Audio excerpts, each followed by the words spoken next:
Admiral Juan stood on the bridge of the Soul's Glory, watching the stars through the main view screen.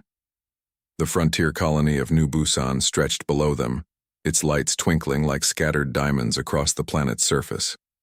It was peaceful, here far from Earth and the busy inner colonies. That peace was about to end. "Admiral, we're getting an incoming transmission," said Lieutenant Kang from the communications station. It's massive, sir. The signal is coming from outside the system." Juan frowned. No ships were scheduled to arrive for another 3 weeks. "Put it on screen."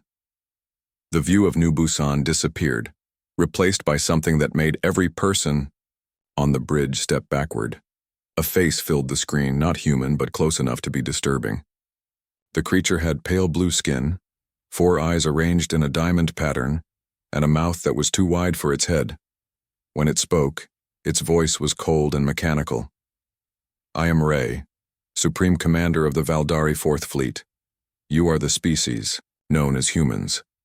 You will listen carefully as I will not repeat this message." Behind Ray, Juan could see the bridge of an alien ship. Everything was smooth metal and pulsing lights. Other creatures moved in the background, all wearing identical, black uniforms. The technology looked far more advanced than anything humanity possessed. "Your species has spread across 17 star systems without permission from the Valdari Empire. This expansion ends now. You have 72 hours to surrender all military vessels, dismantle your governments, and submit to imperial rule. Any resistance will result in complete extermination of your species."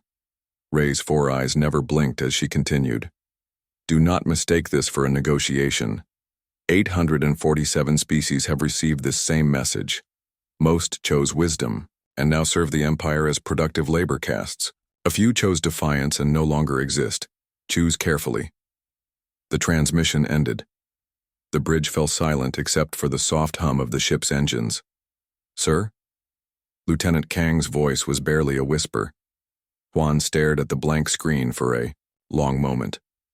Then he turned to his communications officer. "Get me President Minho on Earth, emergency priority, and patch me through to all colonial governors and fleet commanders." "Yes, sir." While Kang worked at his station, Juan walked to the tactical display. He called up the system's sensor readings from the past hour. What he saw made his blood run cold. "Captain Bach," he called to his second-in-command. "Look at this." Captain Bach joined him at the display. The screen showed 200 red dots at the edge of the solar system. Each dot represented a ship, and they were all much larger than anything in the human fleet. "They're already here," Bach said quietly, "and they've been watching us for who knows how long." Juan touched the screen, zooming in on the alien fleet. The ships were massive, some easily 10 times the size of the largest human vessels. Their designs were sleek and predatory, like sharks built from metal and energy. "Admiral, I have President Minho on a secure channel," Kang announced, on screen. The view changed to show President Minho in his office on Earth. The man looked tired. It was late evening in Seoul, where the government was based. But his eyes were alert and focused. "Admiral Juan, I assume this is about the alien transmission we just received? You got it too, sir?" "Every human settlement from here to the outer colonies received the same message." Minho leaned forward. "I've called an emergency session of the Republic Council. Defense Minister Gina is reviewing our military capabilities as we speak. What's your tactical assessment?" Juan glanced at the display showing the alien fleet. 200 ships, Mr. President.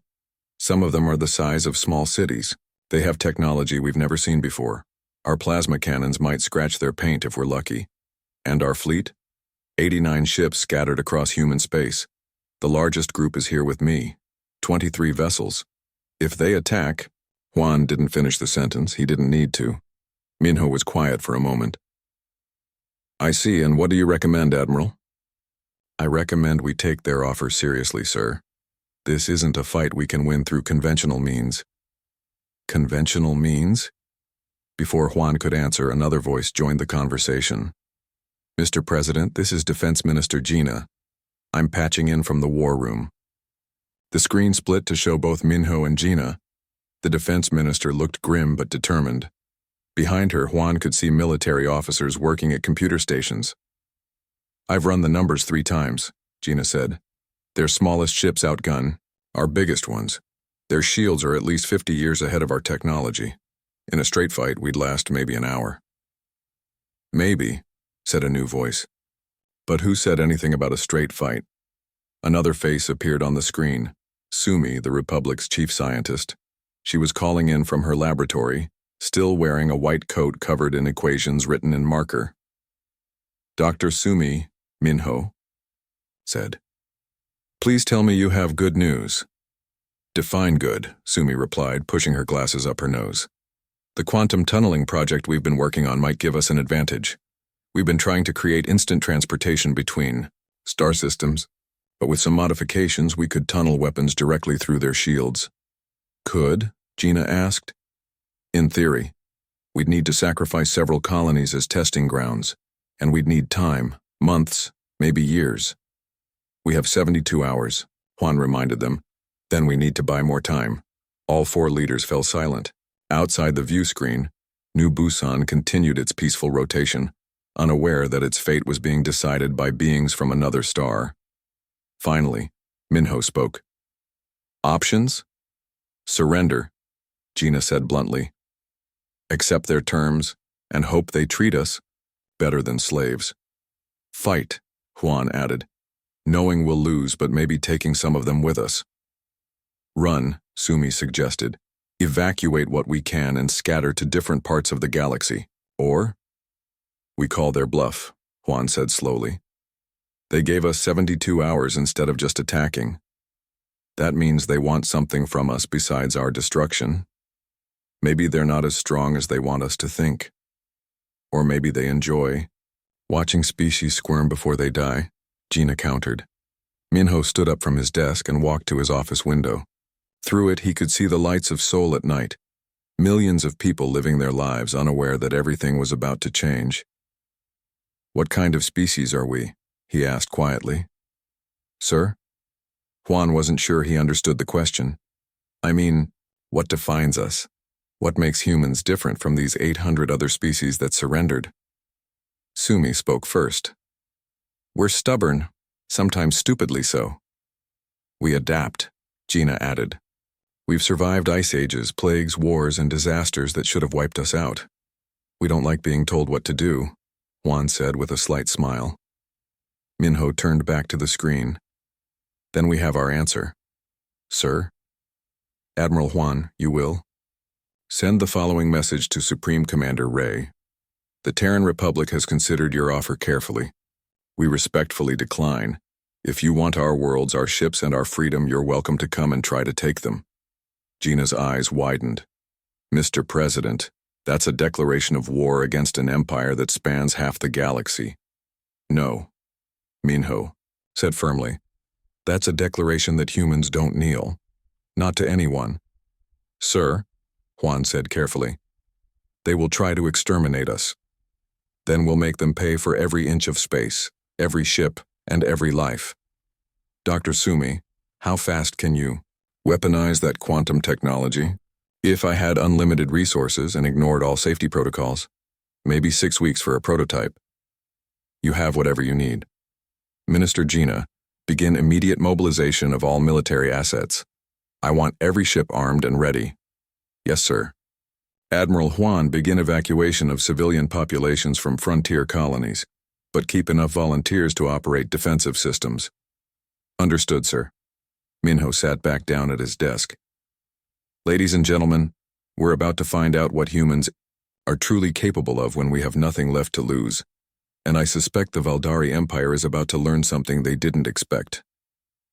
2 hours later, Admiral Juan stood on his bridge again. The alien fleet had moved closer, now visible as points of light against the stars. His communications officer had spent the last hour trying to reach the alien commander. Admiral, I have Commander Ray on the channel. She's accepting your call. On screen, Ray's cold face appeared again. This time she looked curious rather than commanding. Human Admiral, you wish to speak? I did. I have a message from the government of the Terran Republic. Your answer to our generous offer? Juan straightened his shoulders and looked directly into Ray's 4 eyes. The Terran Republic respectfully declines your generous offer. Come and take what you think you deserve. For the first time, Ray's expression changed. Her wide mouth turned downward in what might have been confusion. I do not understand. You have seen our fleet. You know your chances of survival. We know exactly what our chances are, Juan replied. We're human. Bad odds never stopped us before. This is illogical.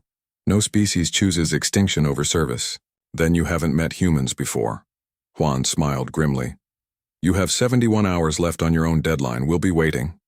He cut the transmission. Captain Bach approached him. Sir, what are your orders? Signal all ships in the fleet. Full battle stations. And send a message to all human colonies. The war begins now. Fight well, fight smart, and make them remember that they picked a fight with the wrong species. Shaka. Supreme Commander Ray stood in her command chamber aboard the flagship Eternal Dominion, staring at the tactical display that showed the human colonies. Her four eyes moved independently as she studied the data, trying to understand what had just happened. In 300 years of imperial conquest, no species had ever rejected the ultimatum.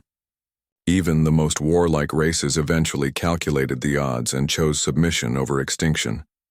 But these humans had looked at her fleet of 200 ships and essentially told her to go away.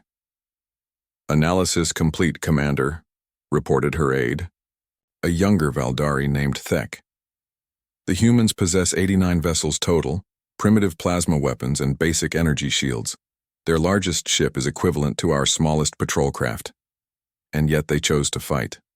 Ray touched her temple, a nervous habit she'd developed over the centuries. Have you confirmed their response was not a translation error? Confirmed, Commander. Multiple linguists reviewed the transmission. The human admiral was quite clear in his refusal.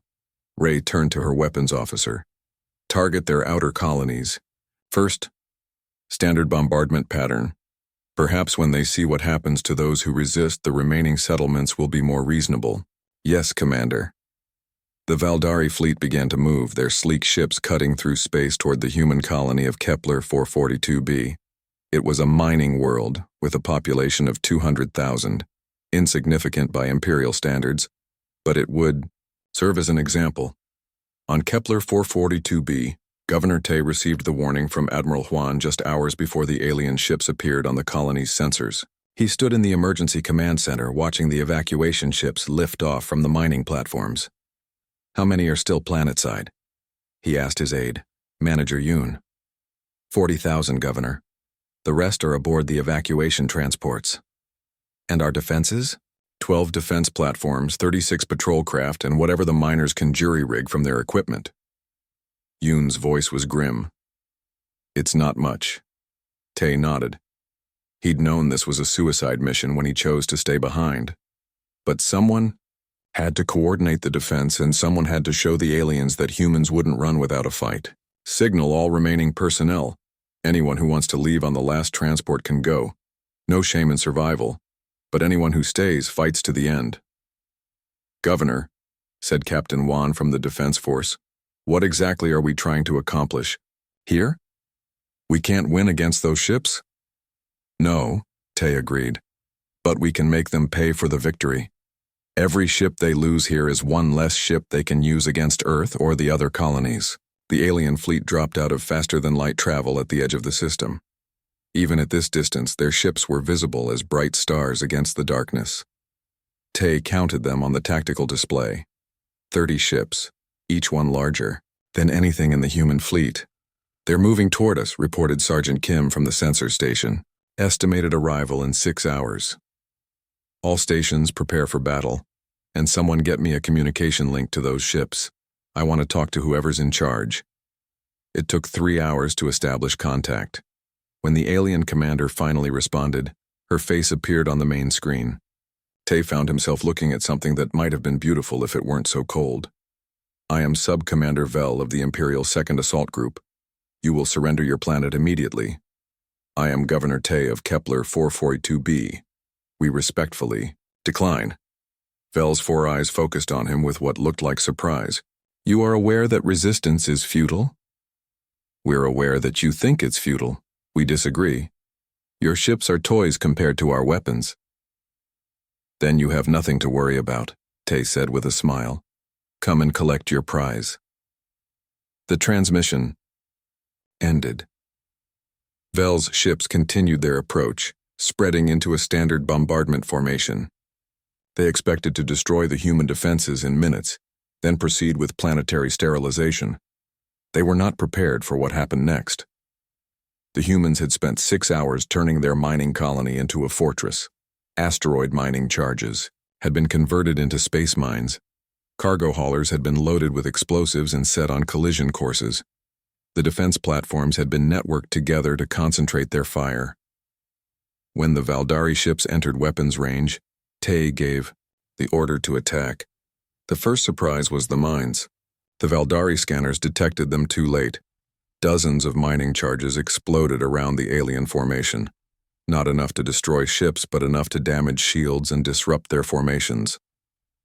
The second surprise was the ramming attacks. 3 cargo haulers piloted by volunteers crashed into Valdari cruisers at maximum speed. The explosions lit up space like small suns. The third surprise was Lieutenant Dami. She was piloting a mining craft that had been hastily fitted with every weapon the colony could spare. When her ship was hit and began to lose life support, she could have ejected. Instead, she aimed her crippled vessel at the largest Valdari ship and began overloading her reactor. "This is Lieutenant Dami to all human forces," she transmitted as her ship accelerated toward the enemy. "They bleed like anyone else. Make them pay for every step." Her ship struck the Valdari cruiser's hangar bay just as the reactor went critical. The explosion tore through the alien vessel's hull, sending it spinning helplessly through space. The battle continued for 8 hours. The humans threw everything they had at the Valdari fleet: patrol craft loaded with explosives, modified mining, equipment, even chunks of asteroid launched from mass drivers. They fought with a desperation and creativity that the aliens had never encountered. When the battle ended, Kepler 442b was a burning ruin. Every human defender was dead, but so were 12 Valdari ships. Sub-Commander Vel sent her report to Supreme Commander Ray with shaking hands. In 2 centuries of service, she had never lost more than 1 or 2 ships in a planetary assault. The loss of 12 vessels to a primitive mining colony was unprecedented. "Explain," was Ray's only response. They didn't fight like any species we've encountered before, Commander. They used suicide attacks, improvised weapons, and tactics that made no logical sense. They turned mining equipment into weapons and cargo ships into bombs. And their morale? They never broke, Commander. Even when their shields failed and their ships were destroyed, they kept fighting. The last human transmission was a pilot crashing his damaged fighter into our command ship while laughing. Ray studied the battle reports for hours.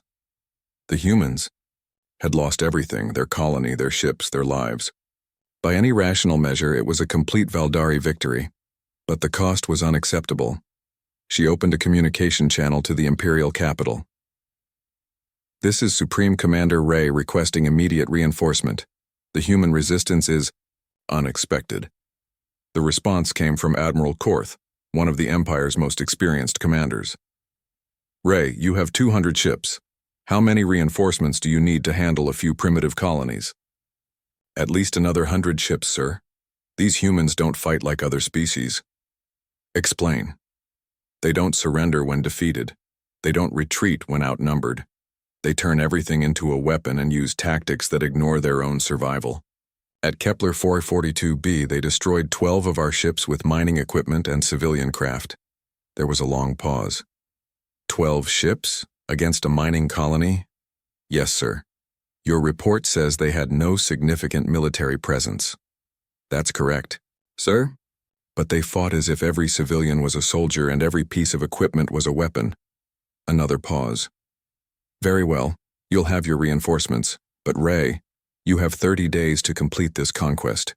The Emperor is watching." "Understood, sir."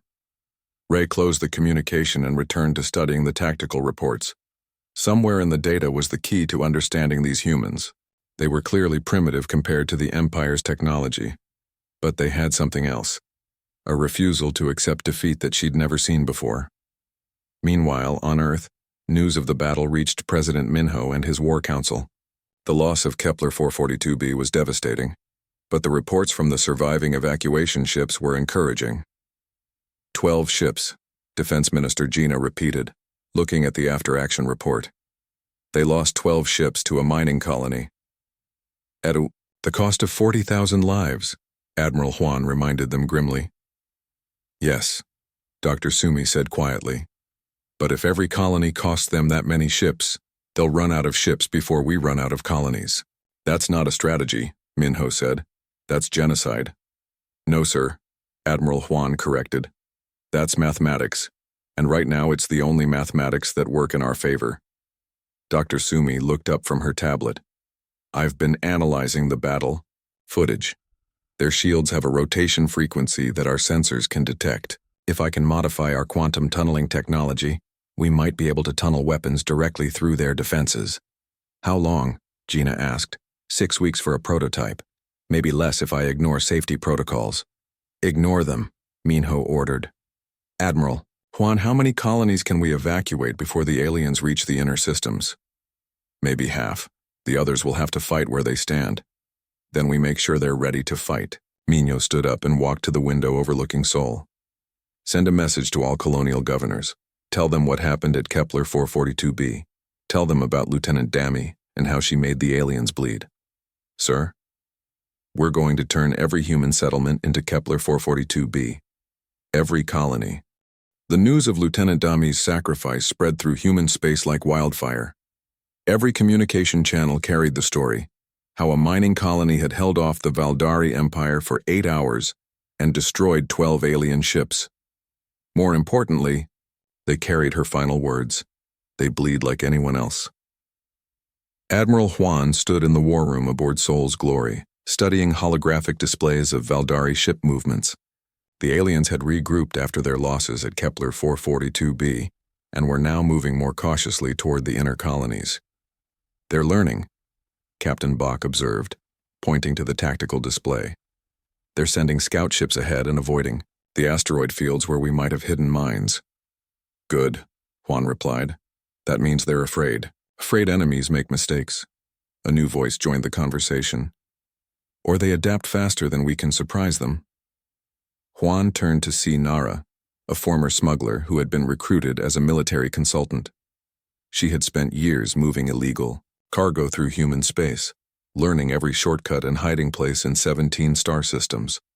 What do you suggest? Juan asked. Nara walked to the display and gestured at the star map. We've been thinking like a regular military. Defend fixed. Positions protect colonies, fight them ship to ship. But I spent 10 years staying ahead of patrol boats and customs officers.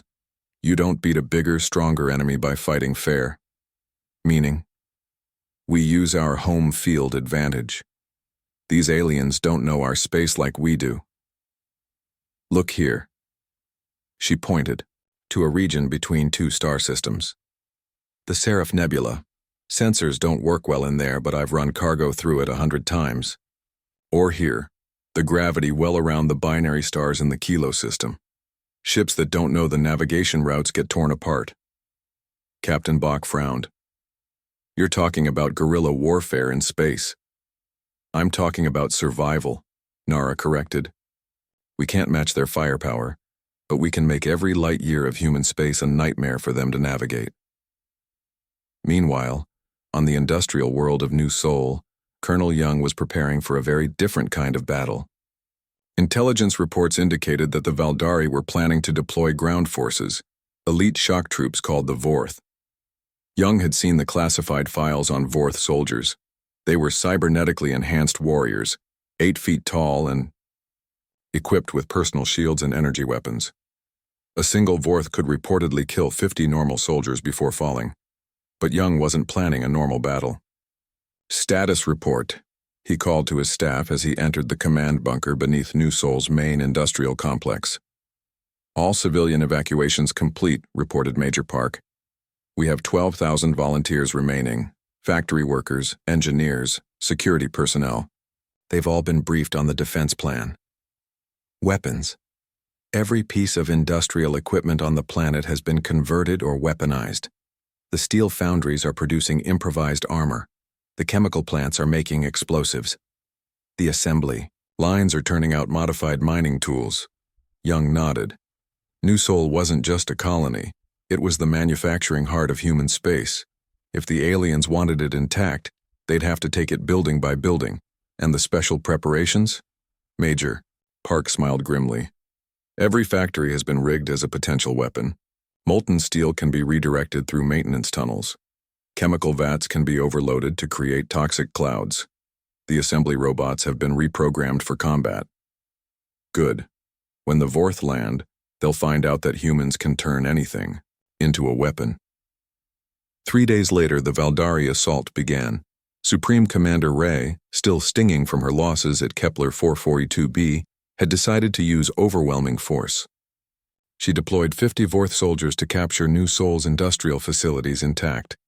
The Vorth dropships landed in the central plaza, disgorging their cargo of enhanced warriors.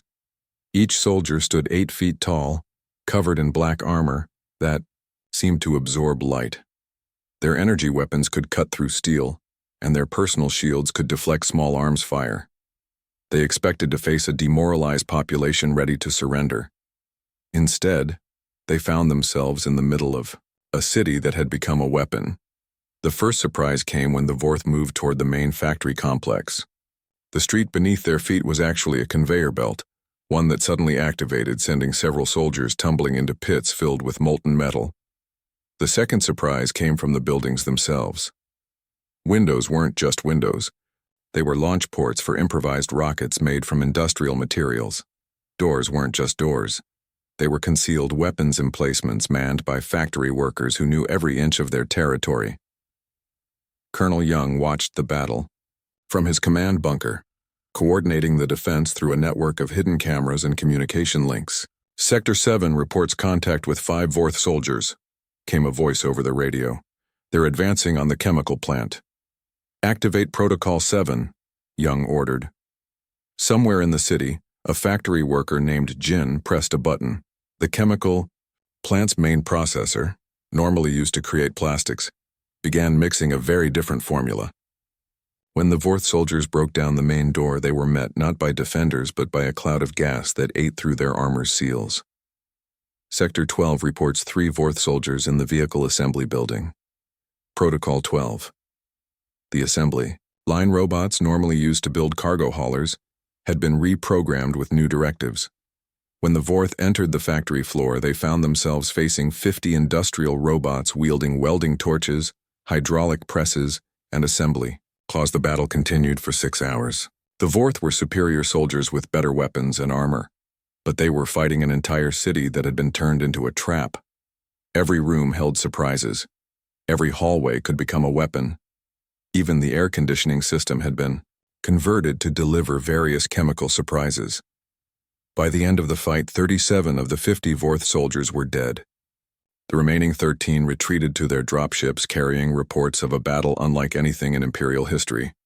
Sub-Commander Vel, who had been observing from orbit, sent an urgent message to Supreme Commander Ray. The humans have turned their entire city into a weapon. Our Vorth took 74% casualties against factory workers using industrial equipment. Ray stared at the report in disbelief. The Vorth were the Empire's elite forces, used only when complete victory was essential. They had never taken losses like this against any species. Ray, came a transmission from the Imperial capital. It was Admiral Korth again, and he did not sound pleased. I'm reading reports of massive casualties among your Vorth units. Explain. The humans don't fight like other species, sir. They use their environment as a weapon.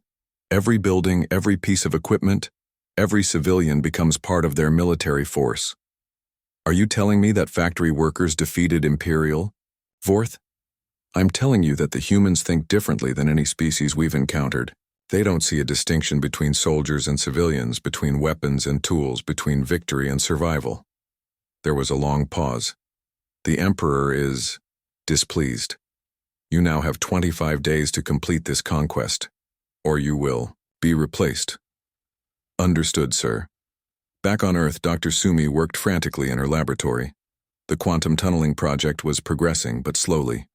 Every test revealed new problems, new complications that required weeks of additional research. "Status?" asked Engineer Jin, who had become her primary assistant on the project. "The good news is that we can tunnel small objects through space instantaneously," Sumi replied, not looking up from her calculations. "The bad news is that anything larger than a marble tends to arrive as a cloud of atoms." "What about weapons?" "A nuclear warhead is definitely larger than a marble." Jin studied the test results on his tablet. "What if we tunnel the components separately and reassemble them at the target?" Sumi paused in her work and looked at him. "That's actually brilliant. Tunnel the fissile material to one location, the trigger mechanism to another, then bring them together inside the target. Can we do it? Maybe. But we'd need incredibly precise calculations and perfect timing. One mistake and we irradiate our own ships instead of theirs. How long? 2 weeks, maybe 3. Jin looked at the tactical display showing Valdari's ship. Movements. "We might not have 3 weeks. Meanwhile, Admiral Huan was implementing Nara's guerrilla warfare strategy. The human fleet had been broken into small groups, wolf packs that struck at isolated Valdari ships and disappeared into asteroid fields or nebulae before reinforcements could arrive. "Target acquired," reported Captain Lee from the destroyer. "Incheon's Pride. 1 Valdari cruiser separated from its escort group. Attack pattern 7, Huan ordered over the communication channel. "Hit them fast and get out." The human ships emerged from the asteroid field like ghosts, firing everything they had at the surprised Valdari vessel. Their weapons barely scratched the alien ship's shields, but that wasn't the point. "Nara now," Huan shouted. The former smuggler activated a device she'd built from mining equipment. It created a localized gravity well that pulled the Valdari ship toward a large asteroid. The alien vessel's shields protected it from the impact, but the collision disabled its engines. "Secondary strike," Huan ordered. A second group of human ships emerged from hiding and launched every missile they had at the crippled Valdari cruiser. The Imperial Palace on Valdara Prime had not seen such activity in over a century. Emperor Keth, ruler of half the known galaxy, stood before the massive strategic display in his war room, watching red icons spread across the star map like a plague. "Explain this to me again," he commanded, his voice echoing in the vast chamber. General Quito, the Emperor's personal enforcer, gestured at the display.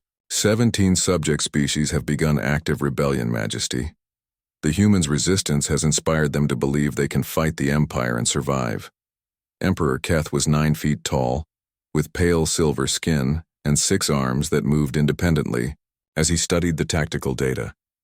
He had ruled the Valdari Empire for 400 years, and in all that time, no conquered species had ever dared to rebel after seeing the Empire's power. And our response? We have dispatched enforcement fleets to each rebellious sector. However, this has required reassigning ships from other duties, including the human conquest. Supreme Commander Ray has already requested additional ships twice. Now you tell me she cannot have them because we need them to fight janitors and factory workers on primitive worlds? General Quito's expression remained neutral. "The situation is unprecedented, Majesty." Indeed. Emperor Keth touched one of the red icons on the display. "The Thrakari were conquered 200 years ago. They have served faithfully as miners ever since. Now they are destroying mining equipment and attacking Imperial overseers. Why? Intelligence. Reports suggest they believe the humans' tactics can be replicated.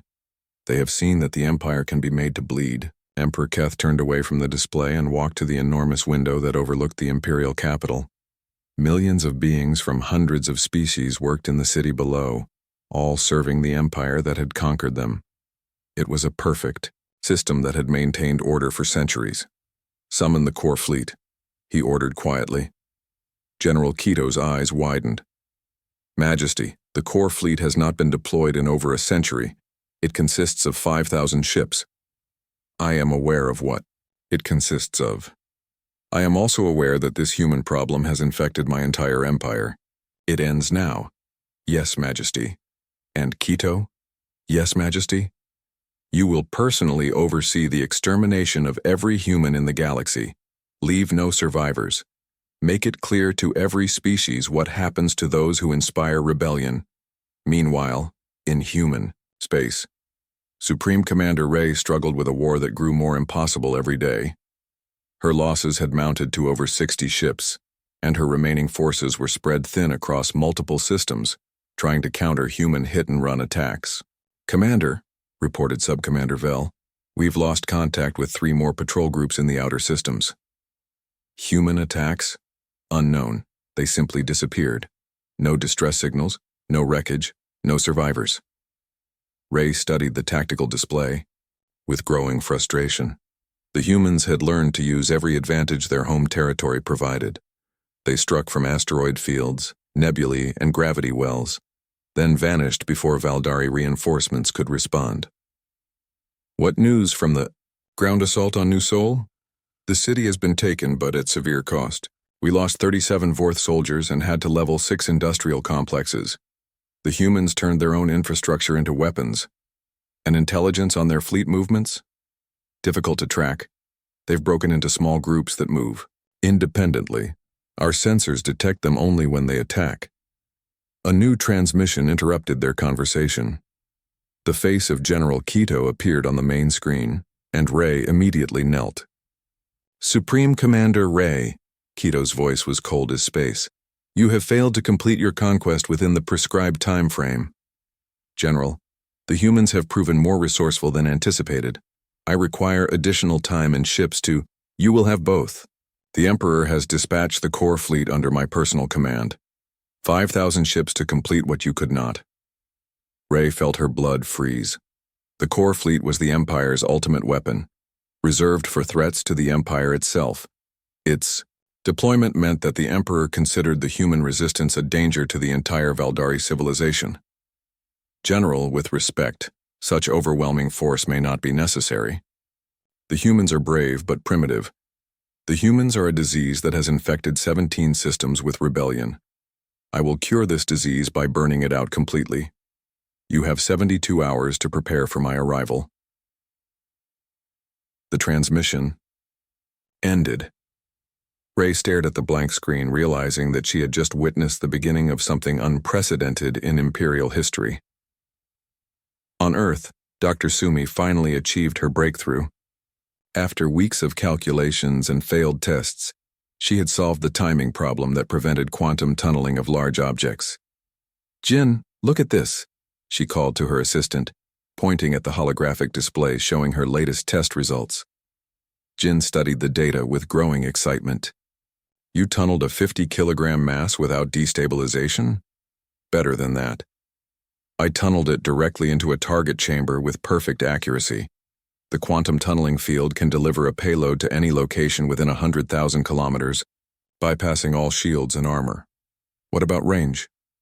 Theoretically unlimited. We could tunnel a nuclear warhead from Earth directly into a Valdari ship in the outer systems." Jin's expression turned serious. "How large a warhead?" "The biggest one we have.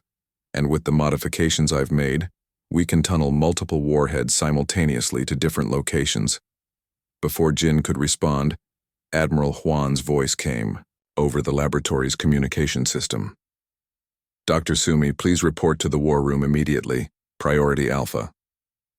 Sumi and Jin exchanged glances. Priority Alpha meant a threat to Earth itself.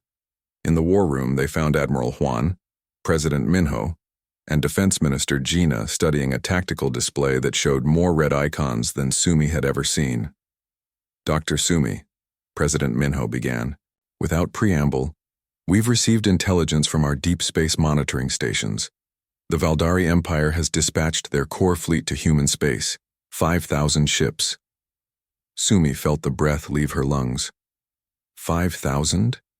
"The largest military force in galactic history," Defense Minister Gina confirmed. "They're not coming to conquer us anymore. They're coming to exterminate us completely." "How long do we have?" Jin asked. 2 weeks until they reach the outer systems," Admiral Juan replied. 3 weeks until they reach Earth." Sumi looked at her tablet containing the quantum tunneling test results. "I can have the weapon ready in 1 week." "One weapon won't stop 5,000 ships," Gina pointed. "Oh, no," Sumi agreed. But it might stop their commander. President Minho leaned forward. Explain.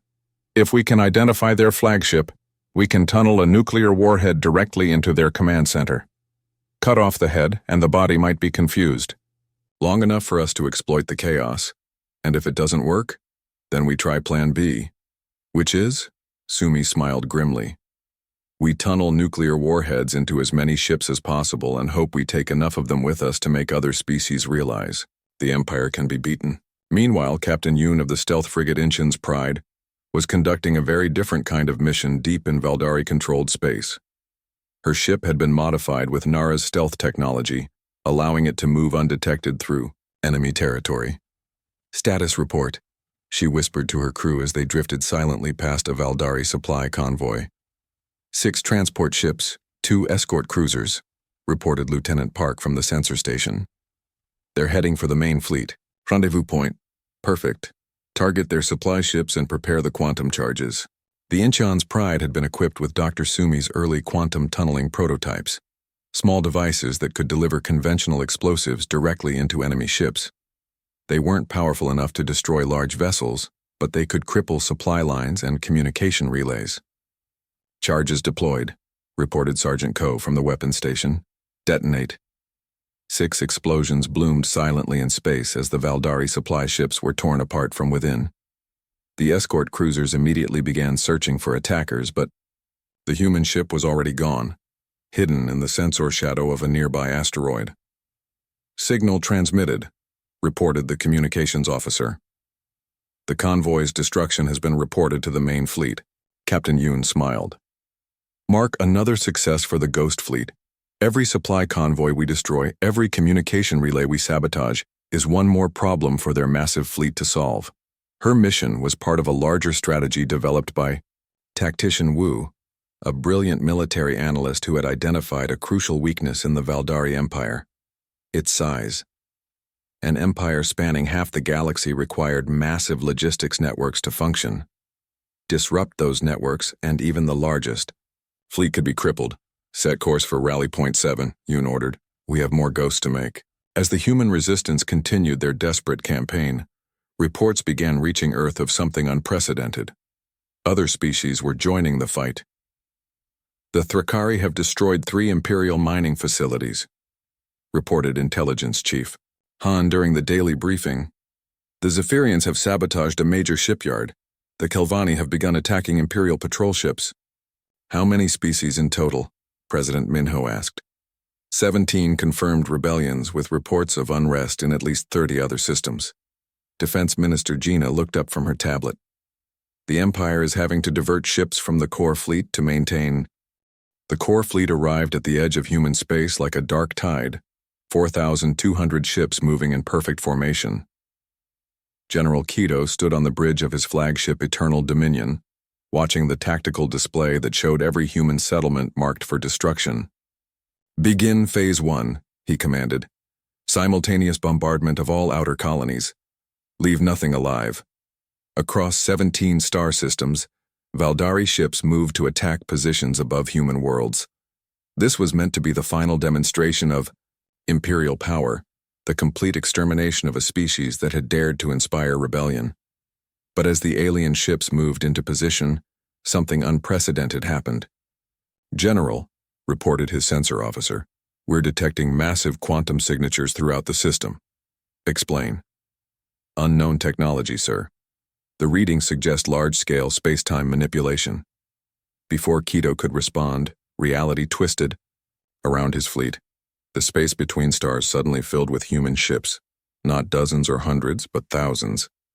Every vessel in the human fleet, from massive battleships to tiny fighters, appeared simultaneously throughout the Valdari formation.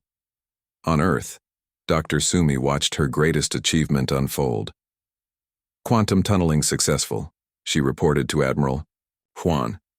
The entire fleet has been relocated to optimal attack positions. All ships, Admiral Huan broadcast to the human fleet, engage at will. Remember Lieutenant Dami. Remember New Soul. Show them what happens when they threaten our home. The battle began immediately. Human ships, appearing inside the Valdari formation, opened fire at point-blank range. Their weapons were still primitive compared to Imperial technology, but at distances measured in meters rather than kilometers, even plasma cannons could penetrate alien shields. General Keto struggled to understand what was happening. How did they teleport their entire fleet? Unknown, General. The technology appears to be based on quantum manipulation of space-time itself. All ships, defensive formation, concentrate fire on their largest vessels, but the Valdari were learning that human tactics had evolved far beyond conventional warfare. Captain Yoon's Incheon's pride materialized inside the hangar bay of a Valdari cruiser and detonated its entire payload, destroying the ship from within. Dozens of human fighters appeared directly behind enemy shields, ramming into vital systems before the aliens could react. And throughout the battle, Dr. Sumi's quantum tunneling weapon struck at the heart of the Valdari fleet. Nuclear warheads appeared without warning inside enemy ships, each explosion taking another piece of the Imperial Armada. General, reported his tactical officer, we've lost over 300 ships in the first 10 minutes. Keto stared at the display in disbelief. The humans were actually winning. Signal the reserve fleet. Emergency deployment. Sir, the reserve fleet is engaged with rebellions in the Kelvani and Thrakari sectors. For the first time in his long military career, General Keto felt something he had never experienced before: doubt. Meanwhile, on the bridge of her command ship, Supreme Commander Rey faced a choice that would define her legacy. She had received General Keto's orders to join the attack on the human homeworld, but she had also seen the reports from across the galaxy. Commander, reported her aide Thek, 17 more species have declared independence from the Empire. The Zephyrians have captured 3 Imperial shipyards. The Moraki have destroyed the garrison on their homeworld. Rey looked at the tactical display showing the battle raging around Earth. The humans were outnumbered 10-1, but they were fighting with a desperation and creativity that made them dangerous opponents for ships designed to fight conventional battles. Commander, General Keto is requesting immediate support. Rey made her decision. Signal all ships in our fleet. We are withdrawing from the battle. Commander, the Empire is falling, Thek. It's been falling since the first human refused to surrender. I will not be part of its final atrocity. That's treason, Commander. No, Rey replied, watching human ships sacrifice themselves to protect their homeworld. That's sanity. Rey's ships withdrew from the battle, taking with them nearly 500 vessels that could have tipped the balance. But more importantly, her defection was broadcast across the galaxy, showing other Imperial commanders that even the Empire's own officers had begun to question their orders. The battle for Earth continued for 18 hours. Human ships threw themselves at the Imperial fleet with suicidal determination, while Valdari commanders struggled to adapt to weapons and tactics unlike anything they had ever faced. Dr. Sumi worked frantically to keep the quantum tunneling weapons operating. Jin, we're running out of nuclear warheads. What's our ammunition status? Conventional warheads depleted. We have maybe a dozen quantum charges left. Target their flagship. If we can kill General Keto, their command structure might collapse. Targeting. Solution acquired, reported Tactician Wu from his position at the quantum targeting computer. But their flagship has multiple shield layers. We might need all remaining charges to penetrate. Do it. On the bridge of Eternal Dominion, General Keto was beginning to realize that he was losing a battle he should have won easily. Over 1,000 Valdari ships had been destroyed, while human losses were even higher. But the humans kept fighting, with a determination that defied all logic. General, we're detecting quantum signatures targeting our position. Evasive maneuvers. The massive flagship began to turn, but quantum tunneling weapons didn't require direct targeting. Space-time twisted around the ship as nuclear warheads appeared inside its hull at multiple points. The explosions tore through Eternal Dominion like paper. General Keto's last sight was the bridge dissolving around him in nuclear fire. With their commander dead and their fleet in chaos, the remaining Valdari ships began to retreat. But the damage had been done to more than just their military forces. Across the galaxy, news of the battle spread faster than Imperial sensors could contain it. The core fleet, the Empire's ultimate weapon, had been defeated by a species that possessed primitive technology but unlimited courage. On the Thrakari homeworld, worker Joth listened to the underground broadcast with growing excitement. The humans destroyed the core fleet. They actually did it. What does this mean? Asked his companion. It means the Empire can be beaten. If factory workers and miners can destroy the core fleet, what can't we do?